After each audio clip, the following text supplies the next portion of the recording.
الرحمن الرحیم۔ پچھلے حصے میں ہم نے پڑھا تھا صلح حدیبیہ کے بعد ایک نئی تبدیلی آ گئی مدینہ کی فضا میں،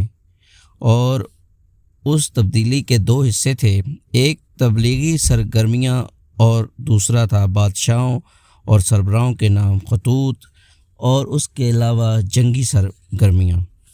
تو پہلے ابھی ہم ذکر کرتے ہیں جو بادشاہوں اور امراء کے نام حضور اکرم صلی اللہ علیہ وآلہ وسلم نے خطوط بھجوائے۔ سنہ 6 ہجری کے اخیر میں جب رسول اللہ صلی اللہ علیہ وآلہ وسلم حدیبیہ سے واپس تشریف لائے تو آپ نے مختلف بادشاہوں کے نام خطوط لکھ کر انہیں اسلام کی دعوت دی۔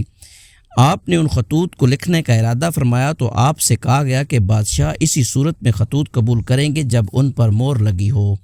اس لیے نبی اکرم صلی اللہ علیہ وسلم نے چاندی کی انگوٹھی بنوائی جس پر محمد الرسول اللہ نقش تھا۔ یہ نقش 3 سطروں میں تھا، محمد ایک سطر میں، رسول ایک سطر میں اور اللہ ایک سطر میں۔ شکل محمد الرسول اللہ 3 سطور میں انگوٹھی کے اوپر سب تھا۔ پھر آپ صلی اللہ علیہ وسلم نے معلومات رکھنے والے تجربہ کار صحابہ کرام کو بطور قاصد منتخب فرمایا اور انہیں بادشاہوں کے پاس خطوط دے کر روانہ فرمایا۔ آپ نے یہ قاصد اپنی خیبر روانگی سے چند دن پہلے یکم محرم 7 ہجری کو روانہ فرمائے تھے۔ اگلے سطور میں وہ خطوط اور ان پر مرتب ہونے والے کچھ اثرات پیش کیے جا رہے ہیں۔ نجاشی شاہ حبش کے نام جو خط لکھا گیا، اس نجاشی کا نام اسما بن ابجر تھا۔ نبی صلی اللہ علیہ وسلم نے اس کے نام جو خط لکھا اسے عمر بن امیہ زمری کے بدست 6 ہجری کے اخیر یا 7 ہجری کے شروع میں روانہ فرمایا۔ طبری نے اس خط کی عبارت ذکر کی ہے، لیکن اسے بنظر غیر دیکھنے سے اندازہ ہوتا ہے کہ یہ وہ خط نہیں جسے رسول اللہ صلی اللہ علیہ وسلم نے صلح حدیبیہ کے بعد لکھا تھا، بلکہ غالباً اس خط کی عبارت ہے جسے آپ نے مکی دور میں حضرت جعفر کو ان کی ہجرت حبشہ کے وقت دیا تھا، کیونکہ خط کے اخیر میں ان مہاجرین کا تذکرہ ان الفاظ میں کیا گیا ہے: میں نے تمہارے پاس اپنے چچیرے بھائی جعفر کو مسلمانوں کی ایک جماعت کے ساتھ روانہ کیا ہے۔ جب وہ تمہارے پاس پہنچیں تو انہیں اپنے پاس ٹھہرانا اور جبر اختیار نہ کرنا۔ بیکی نے ابن عباس رضی اللہ عنہ سے ایک اور خط کی عبارت روایت کی ہے جسے نبی صلی اللہ علیہ وسلم نے نجاشی کے پاس روانہ کیا تھا۔ اس کا ترجمہ یہ ہے: یہ خط ہے محمد نبی کی طرف سے نجاشی اسہم شاہ حبش کے نام، اس پر سلام جو ہدایت کی پیروی کرے اور اللہ اور اس کے رسول پر ایمان لائے۔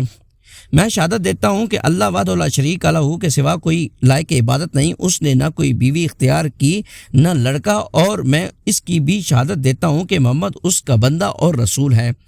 اور میں تمہیں اسلام کی دعوت دیتا ہوں کیونکہ میں اس کا رسول ہوں، لہذا اسلام لاؤ سلامت رہو گے۔ اے اہل کتاب، ایک ایسی بات کی طرف آؤ جو ہمارے اور تمہارے درمیان برابر ہے کہ ہم اللہ کے سوا کسی اور کی عبادت نہ کریں، اس کے ساتھ کسی کو شریک نہ ٹھہرائیں، اور ہم میں سے بعض کو اللہ کے بجائے رب نہ بنائیں۔ پس اگر وہ منہ موڑ لیں تو کہہ دو کہ گواہ رہو ہم مسلمان ہیں۔ اگر تم نے یہ دعوت قبول نہ کی تو تم پر اپنی قوم کے نصارہ کا گناہ ہے۔ ایک اور خط کی عبارت درج فرمائی ہے جو ماضی میں قریب میں دستیاب ہوا ہے اور صرف ایک لفظ کے اختلاف کے ساتھ یہی خط علامہ ابن قیم کی کتاب زاد المیعاد میں بھی موجود ہے۔ اس خط کی عبارت کی تحقیق میں بڑی عرق ریزی سے کام لیا، دور جدید کے اکتشافات سے بھی بہت کچھ استفادہ کیا ہے، اور اس خط کا کتاب کے اندر کچھ اس طرح سے ذکر ہے: محمد صلی اللہ علیہ وسلم، محمد رسول اللہ کی جانب سے نجاشی عظیم حبشہ کے نام، اس شخص پر سلام جو ہدایت کی پیروی کرے۔ اما بعد میں تمہاری طرف اللہ کی حمد کرتا ہوں جس کے سوا کوئی معبود نہیں، جو قدوس اور سلام ہے، امن دینے والا، محافظ و نگران ہے، اور میں شہادت دیتا ہوں کہ عیسیٰ ابن مریم اللہ کی روح اور اس کا کلمہ ہے۔ اللہ نے انہیں پاکیزہ اور پاک دامن مریم بطول کی طرف ڈال دیا اور اس کی روح اور پھونک سے مریم عیسیٰ کے لیے حاملہ ہو گئیں۔ جیسے اللہ نے آدم کو اپنے ہاتھ سے پیدا کیا، میں اللہ وحدہ لا شریک لہ کی جانب اور اس کی اطاعت پر ایک دوسرے کی مدد کی جانب دعوت دیتا ہوں اور اس بات کی طرف بلاتا ہوں کہ تم میری پیروی کرو اور جو کچھ میرے پاس آیا ہے اس پر ایمان لاؤ، کیونکہ میں اللہ کا رسول اللہ صلی اللہ علیہ وسلم ہوں اور میں تمہیں اور تمہارے لشکر کو اللہ عز و جل کی طرف بلاتا ہوں اور میں نے تبلیغ و نصیحت کر دی، لہذا میری نصیحت قبول کرو اور اس شخص پر سلام جو ہدایت کی پیروی کرے۔ اس کتاب میں بڑے یقینی انداز میں کہا گیا ہے کہ یہی وہ خط ہے جو رسول اللہ صلی اللہ علیہ وسلم نے حدیبیہ کے بعد نجاشی کے پاس روانہ فرمایا تھا۔ جہاں تک اس خط کی استنادی حیثیت کا تعلق ہے تو دلائل پر نظر ڈالنے کے بعد اس کی صحت میں کوئی شبہ نہیں رہتا، لیکن اس بات کی کوئی دلیل نہیں کہ نبی صلی اللہ علیہ وسلم نے حدیبیہ کے بعد یہی خط روانہ فرمایا تھا، بلکہ بیکی نے جو خط ابن عباس رضی اللہ عنہ کی روایت سے نقل کیا ہے اس کا انداز ان خطوط سے زیادہ ملتا جلتا ہے جنہیں نبی صلی اللہ علیہ وسلم نے حدیبیہ کے بعد عیسائی بادشاہوں اور عمراء کے پاس روانہ فرمایا تھا، کیونکہ جس طرح آپ نے ان خطوط میں آیت کریمہ درج فرمائی تھی اس طرح بیکی کی روایت کردہ خط میں بھی آیت درج ہے۔ علاوہ ازیں اس خط میں صراحتاً اسہمہ کا نام بھی موجود ہے اور نقل کردہ خط میں کسی کا نام موجود نہیں ہے، اس لیے میرا گمان غالب ہے کہ نقل کردہ خط در حقیقت وہ خط ہے جسے رسول صلی اللہ علیہ وسلم نے اسہمہ کی وفات کے بعد اس کے جانشین کے نام لکھا تھا، اور غالباً یہی سبب ہے کہ اس میں کوئی نام درج نہیں۔ اس ترتیب کہ میرے پاس کوئی دلیل نہیں ہے، بلکہ اس کی بنیاد صرف وہ اندرونی شہادتیں ہیں جو ان خطوط کی عبارتوں سے حاصل ہوتی ہیں۔ البتہ موصوف نے ابن عباس رضی اللہ عنہ کی روایت سے بیکی کی نقل کردہ خط کو پورے یقین کے ساتھ نبی صلی اللہ علیہ وسلم کا وہ خط قرار دیا جو آپ نے اسہمہ کی وفات کے بعد اس کے جانشین کے نام لکھا تھا، حالانکہ اس خط میں صراحتاً کے ساتھ اسہمہ کا نام موجود نہیں ہے، واللہ علم۔ بہرحال جب عمر بن امیہ زمری رسول اللہ رضی اللہ تعالیٰ عنہ نبی صلی اللہ علیہ وسلم کا خط نجاشی کے حوالے کیا تو نجاشی نے اسے لے کر آنکھ پر رکھا اور تخت سے زمین پر اتر آیا اور حضرت جعفر بن ابی طالب کے ہاتھ پر اسلام قبول کیا اور نبی صلی اللہ علیہ وسلم کے پاس اس بارے میں خط لکھا۔ بسم اللہ الرحمن الرحیم، محمد رسول اللہ کی خدمت میں نجاشی اسہمہ کی طرف سے،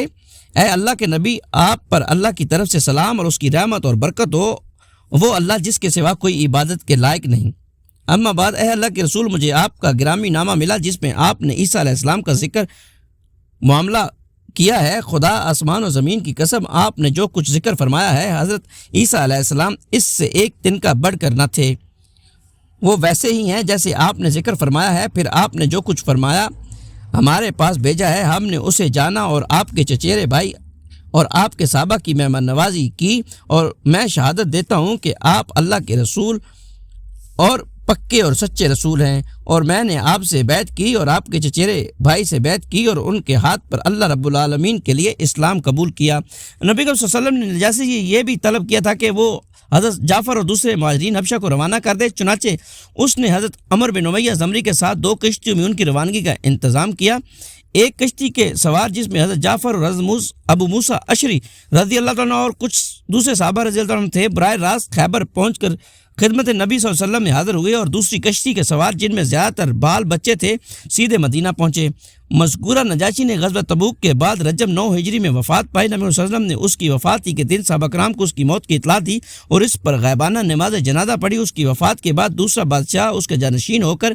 سریر آرائے سلطنت ہوا تو نبی صلی اللہ علیہ وسلم نے اس کے پاس بھی ایک خط روانہ فرمایا، لیکن یہ نامعلوم ہو سکے کہ اس نے اسلام قبول کیا یا نہیں۔